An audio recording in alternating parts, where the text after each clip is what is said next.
Hey, this is Len Oliver. One of the things I wanted to show you today is something I found on Facebook.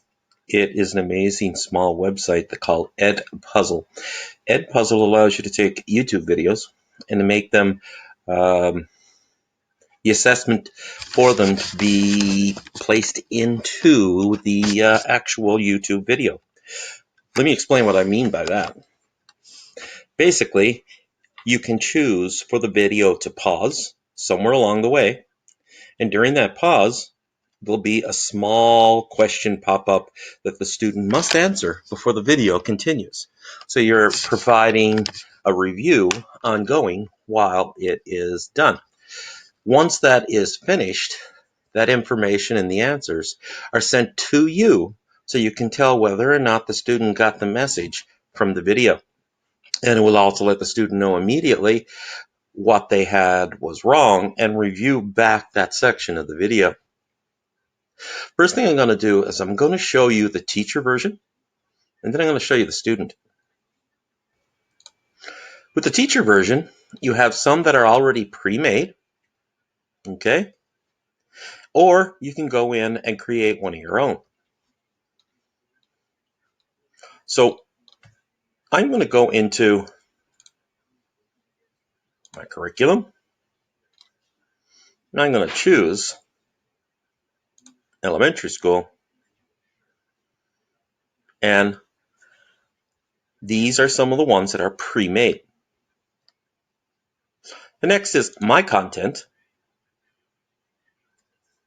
and I can look through any that I've already made. I can add content also. I can either upload a video that I've done myself, or I can create a video. Creating a video is as simple as coming into here, taking a look through their filters for something that they may have, or to go through YouTube.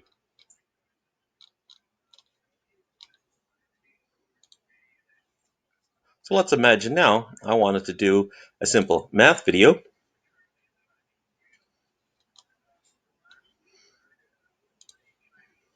And I wanted to search adding fractions.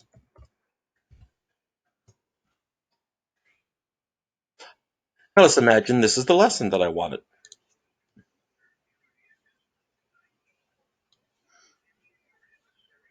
Now I can put it on play.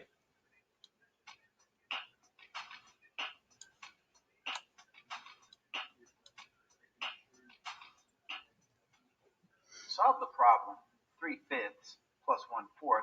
We must first find the lowest common denominator. So if I pause here and I want to add a question to this, what I do, I can see what ones are already made and decide whether I want to keep those. Okay.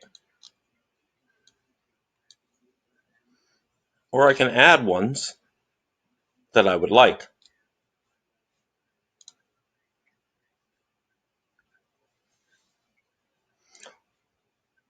So now, by going back to add one, I would go into Edit. I can put a voiceover, or I can add a question to a specific spot. So if the question that I want to add is here, I can choose a multiple choice, an open-ended, or a small note for them to have to read. Now, let's imagine now I wanted to assign this. One of the first things I do is I go to the Assign button. After going to my finishing and choosing, I decide which day I wanted to do it and at what time. I'm going to assign it all to my students or assign individually if I have a class that are not all in the same math program. And I can choose whether I want to have these other options. So now this is sent to my student.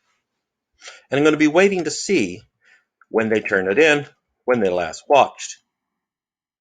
I already have a student account popped open, so I'm going to pretend that I am my own student. So I come in as a student and I take a look and see if anything has been added for me.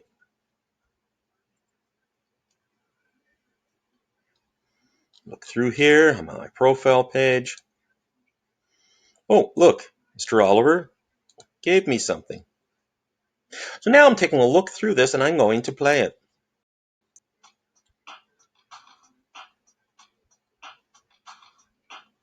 If students try the fast forward, you'll notice that it's locked.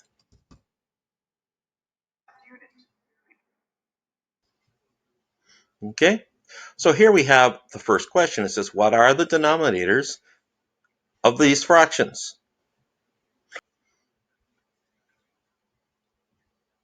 Oh, I made the mistake. The student gets it wrong and hits submit. It'll tell them that it's wrong and then give them the proper answers. They can either rewatch that section or continue. Before adding or subtracting. Now the other part there says, what are the denominators of this fraction? Continue. It'll allow me to go through. Why did they choose 20? Well, you'll be able to put in some information if you think it is.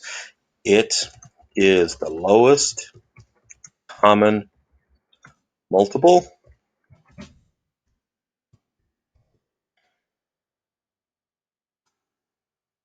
And why did they use 20 as the lowest common denominator? Continue. Once you have a common denominator, how do you add the fractions? Just add numerators. The numerator.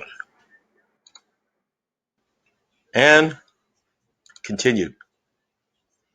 And you're done as a student. It tells you how much of the video and how many of the questions you have corrected and to be corrected.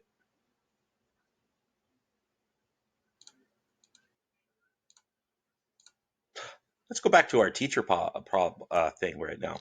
So I'm going back to my grade book. And in my grade book, it tells me that fractions has been done by Len Oliver. So I'm able to go into this. I'm able to see how much he's done. I can reset the progress if I want him to redo it. I can find out when he turned it in and what he did. And I can also see which questions he did and what his answers were during that. And I can grade the individual sections right here to see if it is correct.